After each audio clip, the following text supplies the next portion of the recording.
kahit nasabihin natin marami kayong responsibilities, blessed naman kayo guys, no? This is the energy of blessings, pagpapala, kasaganaan.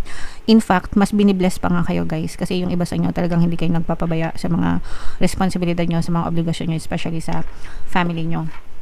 And yung iba, may mga blessings, may mga opportunities pa, no, na nag-aantay sa inyo mga kapiksi. Itong mga opportunities na to, especially sa pera, magdadala pa yan ng more blessings, more kasaganaan sa buhay nyo. So dapat guys, pag ibig sabihin nito guys, the universe is answering your prayers, no.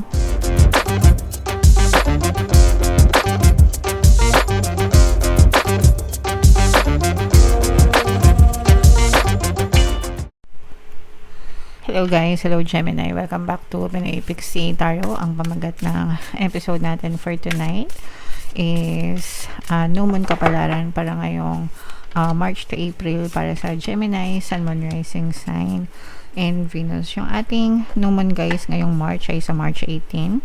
Tapos yung next na New Moon naman natin guys ay sa April 17. So ang reading na to ay para sa period na yan. And unahin natin itong moon message para sa inyo guys. The energy is gaining momentum. Pag sinabing gaining momentum guys, tumataas yung energy level, no?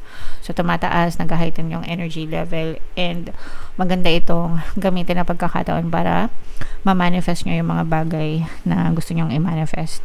The more na mas focus kayo sa mga intentions nyo, the more na mas mabilis nagma-manifest yung mga desires nyo mga kapiksi. Okay? So, samantalahin nyo yung pagkakataon na yan for manifestation. Attuned to the moon, I know I'm headed in the right direction. Okay, again, I know I'm headed in the right direction. Nasa tamang direction kayo, nasa tamang landas kayo ng buhay nyo, ginagabayan kayo ng mga spirit guides nyo, mga kapiksi. So, ituloy nyo lang yan guys. I-comment nyo na rin sa comment section guys. I know I'm headed in the right direction. Additional meaning nitong card na to guys, yung sitwasyon nyo ay punong-puno ng potential. Okay, punong-puno ng potential, kaya mas lalong dapat na magsikap kayo, malayo pa yung pwede nyo marating. Again, basta mag-focus lang kayo palagi, no, sa mga intentions nyo. Your dreams can come true. Definitely guys, pwedeng magkatotoo. You can be, do, and have anything that you want in your physical reality mga kapiksi, no? Kahit ano pwede, walang imposible. Even in the word impossible, it says, I am possible. Diba? Kahit yung salitang imposible, ibig sabihin, I am possible. Nagets nyo ba? So, yeah. Lahat ng bagay posible mga kapiksi. More effort is yet required. Are you willing to give it?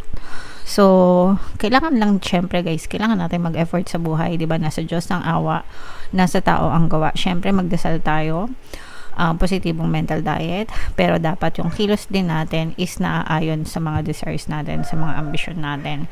Walang sumasakses ng tamad, guys, no? Walang sumasakses ng tamad. Kung gusto natin sumakses, kailangan talaga ng effort, mga kapiksi.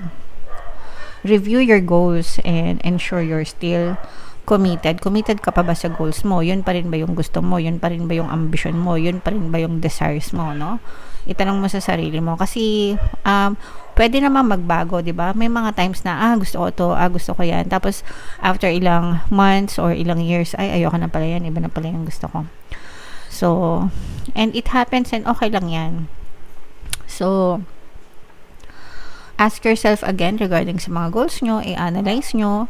Kung gusto nyo, edi ituloy nyo. Kung hindi, edi baguhin nyo. Tapos baguhin nyo rin yung plano nyo according to your goals. And of course, always keep moving forward.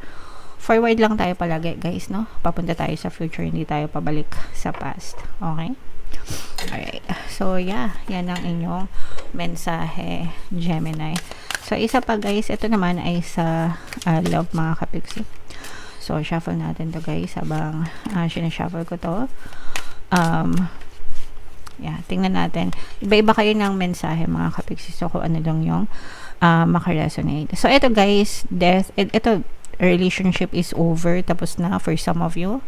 Wala nang balikan, wala nang dugtungan, wala nang another chance, no? So, nag-grow na kayo, na-overcome nyo na yung relationship na yon, and for good na ito mga kapiksi, for some of you. Walang revival, ayaw na. Finish na, surrender na, end. Okay, so for some of you, parang ganun na yung ano nyo sa sitwasyon nyo, guys. And another message naman, ito naman for some of you, ito naman ay more on nakakakilig side. This is unconditional love, give and take, no? Fair, all is fair between sa inyo. Kung ano yung binibigay mo, yun din yung nare-receive nyo. Kung ano yung binibigay nila, yun din yung nare-receive nila. So this is full of love mga kapiksi. Ito'y kabaligtaran nito. Kasi ito tapos na, pero ito kiligan moments pa. So alin ba kayo dyan sa dalawang yan? Ito ba o ito? And another message, Gemini.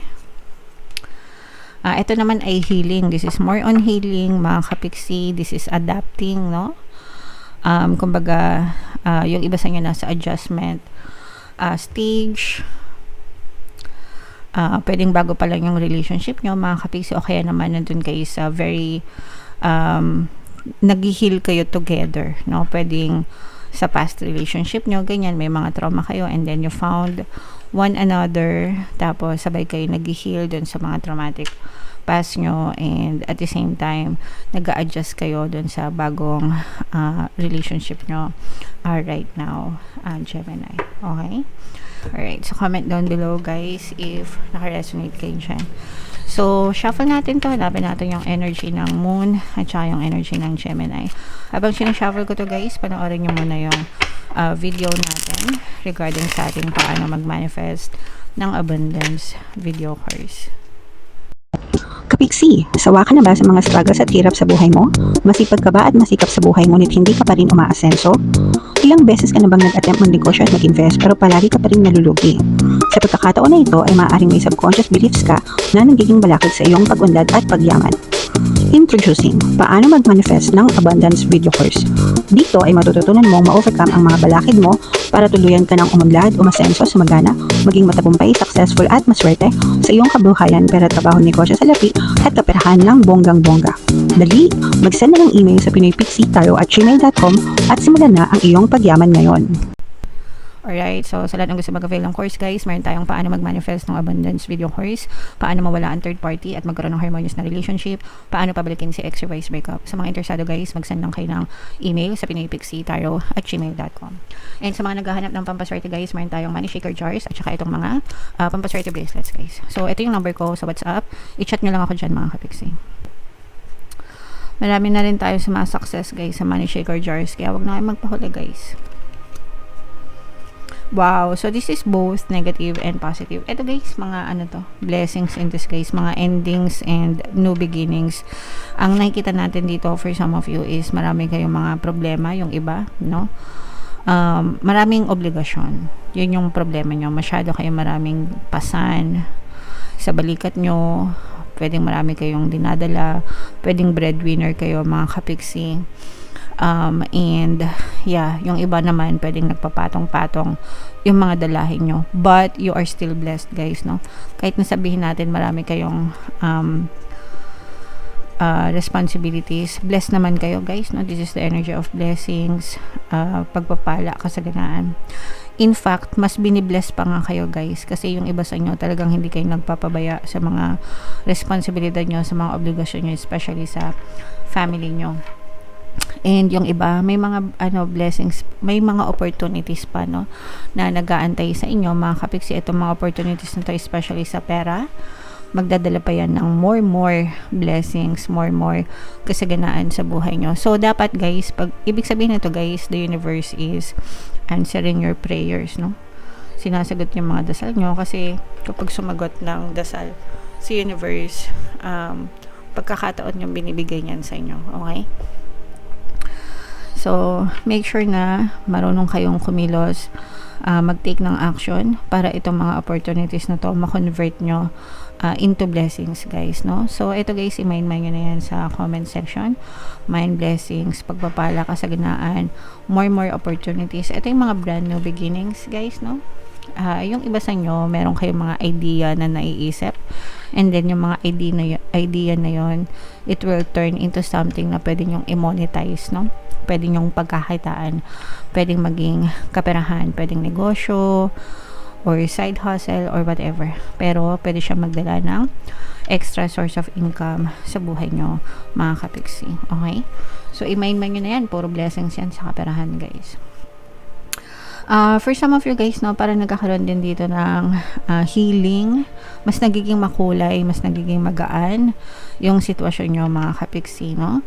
At saka yung pakiramdam nyo. So, healing, mentally, emotionally, physically, and even spiritually. And sabi ko nga, guys, parang mas nagiging makulay yung buhay nyo right now. Mas nagiging maaliwalas yung inyong kalangitan, guys. Okay? So, i-mind nyo na rin yan lahat sa comment section. Yung iba sa inyo, guys, parang medyo nagkakaroon kayo ng konting problema sa anak. Kung may mga anak kayo, mga kapiksi, parang medyo matigas yung ulo, nagiging pasaway. For some, no, hindi naman lahat. Pasaway, suwail. Sorry for the word. Pero yung iba ganun, no, meron kayong pwedeng anak or jowa or whomever, pwedeng kapatid na kabatang kapatid, pero medyo magbibigay ito sa inyo ng sakit ng ulo, stress, guys, no? Again, lalo na dun sa mga pasaway. So, kausapin nyo ng matino, kausapin nyo ng maayos, mga kapiksi. And kailangan alamin nyo rin yung punot dulo kung bakit sila nagkakaganon, kasi usually yung mga bata kapag nagiging pasaway or suwail, meron niyang root cause kung bakit nagkakaganon. Pwedeng sa mga barkada nila, pwedeng sa eskwelahan nila, or mga unresolved issues sa tahanan, di ba? Syempre, pag magulo yung tahanan nyo, yung family nyo, it makes sense na magulo din yung isip ng mga bata, mga anak, nagiging rebelde. So, dapat alam nyo yung root cause and kausapin nyo ng maayos, matino.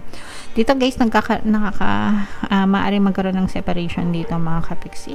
Pwede yung sa relationship, guys, no? Kasi diba sabi natin, the relationship is over. So, yung iba sa inyo, pwedeng magkaroon ng separation pagdating sa relationship, guys, no? Parang aalis. Yung iba naman, merong aalis, no? It's either aalis sila ng bahay nyo kasi kailangan pwedeng lilipat na sila ng ibang bahay.